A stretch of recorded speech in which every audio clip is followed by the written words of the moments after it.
삶을 변화시키는 생명의 원리. 9. 주의 이름을 부름으로 생명과 연결됨. 첫 번째.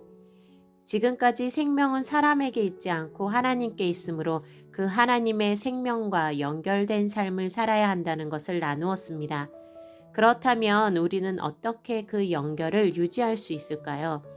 어떻게 그 생명의 풍성함을 지속적으로 누리며 열매를 맺는 삶을 살 수 있을까요? 그 해답은 이미 언급했던 시편 1편의 말씀에 있습니다.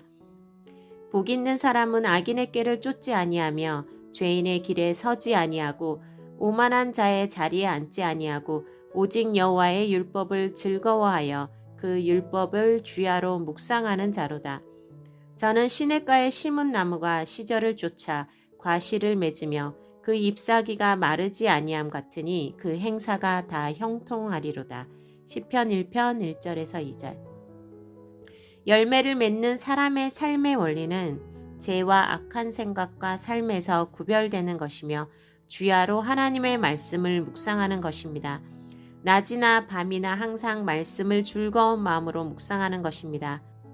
말씀을 통하여 하나님과 하나님의 뜻을 묵상함으로 하나님의 생명을 흡수하는 것을 시냇가에 심은 나무의 뿌리가 시냇가의 수분을 빨아들이는 것에 비유하고 있는 것입니다. 주님은 포도나무의 비유를 통한 가르침에서도 요한복음 15장 1절에서 6절의 가르침에 이어지는 7절에서 말씀하시기를 너희가 내 안에 거하고 내 말이 너희 안에 거하면 무엇이든지 원하는 대로 구하라. 그리하면 이루리라고 말씀하셨습니다. 이 말씀은 내 안에 거하는 상태와 내 말이 너희 안에 거하는 상태가 비슷한 것임을 보여줍니다. 우리는 스스로의 생명으로 살지 않고 우리를 지으신 무한한 하나님의 생명의 능력으로 살기 위해서 주야로 언제나 말씀을 묵상해야 합니다. 우리가 어떤 대상을 사랑한다면 그 대상의 사상과 생각을 아주 중요시할 것입니다. 그 사람의 생각이나 사상을 무시하면서 내 마음대로 사랑한다고 여기면 그것은 옳은 것이 아닙니다. 말씀은 주님의 뜻과 마음과 성향을 보여주십니다. 그러므로 주님을 더 깊이 알고 누리기 위해서 우리는 그분이 말씀하시는 것, 그분이 원하시는 것이 무엇인지 알아야 합니다. 우리는 말씀을 묵상해야 하며 그 말씀의 주인이신 주님을 묵상해야 합니다. 그렇게 주님 안에 거하고 주님의 원하시는 것, 말씀하시는 것 안에 거하면서 우리는 연결될 수 있습니다. 그것은 곧 하루 종일 기도하는 삶이라고도 할 수 있는 것입니다.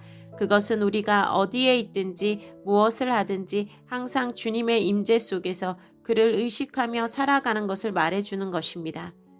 이것은 우리가 주님을 처음 영접하는 것과는 다른 것입니다. 이것은 구원을 받는 것과는 다른 것입니다. 주의 영을 받는 것과는 다른 것입니다. 우리는 이미 그리스도인입니다. 이미 우리 안에는 주의 영이 거하시고 있습니다. 고린도전서 12장 3절은 성령으로 아니하고는 누구든지 예수를 주시라 할 수 없느니라고 말합니다. 우리가 예수를 주라 고백하고 있다면 이미 성령이 우리 안에 내주하고 계신 것입니다. 고린도전서 3장 16절은 너희가 하나님의 성정인 것과 하나님의 성령이 너희 안에 거하시는 것을 알지 못하느뇨 라고 말합니다. 심각한 윤리적 타락과 각종 죄로 꾸짖음을 받던 고린도 교회의 사람들에게도 바울은 하나님의 성령이 너희 안에 거하시는 것을 알지 못하느뇨 하고 말했던 것입니다. 이것은 우리에게도 해당되는 말입니다. 우리는 모두 하나님의 성전입니다. 우리 안에 하나님을 담고 있는 거룩한 전입니다. 하지만 그것으로 충분한 것은 아닙니다. 우리 안에 하나님의 영을 담고 있지만 우리 안에 그 영이 내주하시고 있지만 그것으로 충분하지는 않습니다. 우리는 그 영을 따라 살아야 하며 그 영이 우리를 지배하도록 사로잡으시도록 해야 합니다. 쉬지 않고 우리의 모든 삶에서 우리가 사라지고 주의 영이 우리의 주인이 되도록 해야 합니다. 그것은 우리의 삶에서 실제적인 구원의 열매와 승리의 열매를 맺게 하는 비결입니다. 우리 안에 하나님의 영을 담고 있지만 우리 안에 그 영이 내주하시고 있지만 그것으로 충분하지는 않습니다. 우리는 그 영을 따라 살아야 하며 그 그 영이 우리를 지배하도록 사로잡으시도록 해야 합니다. 쉬지 않고 우리의 모든 삶에서 우리가 사라지고 주의 영이 우리의 주인이 되도록 해야 합니다. 그것은 우리의 삶에서 실제적인 구원의 열매와 승리의 열매를 맺게 하는 비결입니다. 성경은 우리 안에 주님이 계시다고 말씀합니다. 골로새서 1장 27절은 이 비밀은 너희 안에 계신 그리스도니 곧 영광의 소망이니라 라고 말씀합니다. 주님께서 우리 안에 계시다는 것, 그것은 아주 놀라운 일입니다. 그리고 영광으로 가득한 소망입니다. 우리 안에 계신 주님은 세상에서 감추어진 보화이며 이것은 놀라운 비밀입니다. 골로새서 2장 2절에서 3절은 하나님의 비밀인 그리스도를 깨닫게 하려 함이라. 그 안에는 지혜와 지식이 모든 보화에 감추어 있느니라 라고 말합니다. 이 우주의 주인이신 하늘의 왕이 우리 안에 거하신다는 것, 그 안에 무한한 보화와 은총이 숨겨져 있다는 것, 이것은 놀라운 비밀입니다. 하지만 이에 못지않게 중요한 것은 우리 안에 거하시는 보화가 되시는 주의 영으로 말미암아 사는 것입니다. 그 생명의 충만하고 풍성한 흐름이 우리의 실제적인 삶에서 나타나게 하는 것입니다. 우리 안에 거하시는 보화가 되시는 주의 영으로 말미암아 사는 것입니다. 그 생명의 충만하고 풍성한 흐름이 우리의 실제적인 삶에서 나타나게 하는 것입니다. 우리는 깨어있는 동안 항상 주님을 묵상하며 주의 말씀을 묵상하며 살아야 합니다. 주의 임재를 묵상하며 살아야 합니다. 항상 모든 것 속에서, 모든 일 속에서 주님 안에 거해야 합니다. 깨어있는 한 이것을 잊어서는 안 됩니다.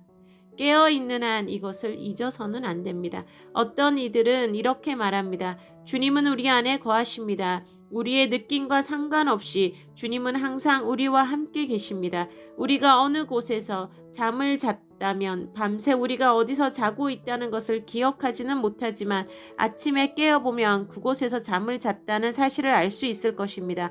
그와 같이 우리가 어떻게 느끼든 우리가 주님 안에 거하고 있다는 사실은 변하지 않습니다. 우리는 그 사실을 믿어야 합니다. 그것은 좋은 이야기입니다. 그리고 교리적으로 옳은 것입니다. 우리가 주님을 영접하고 복음의 메시지를 받아들였으며 주님과 인격적인 관계를 맺었다면 우리가 잠시 주님을 기억하지 않는다고 해서 우리의 신분이 달라지거나 우리의 관계가 끊어지는 것은 아닐 것입니다. 하지만 우리는 그러한 법적 관계의 유지로 만족해서는 안 됩니다. 남편이나 아내가 서로 아무런 대화를 하지 않아도 배우자라는 법적 관계가 끊어지는 것은 아니겠지만 그것은 별로 행복하지 않은 삶입니다.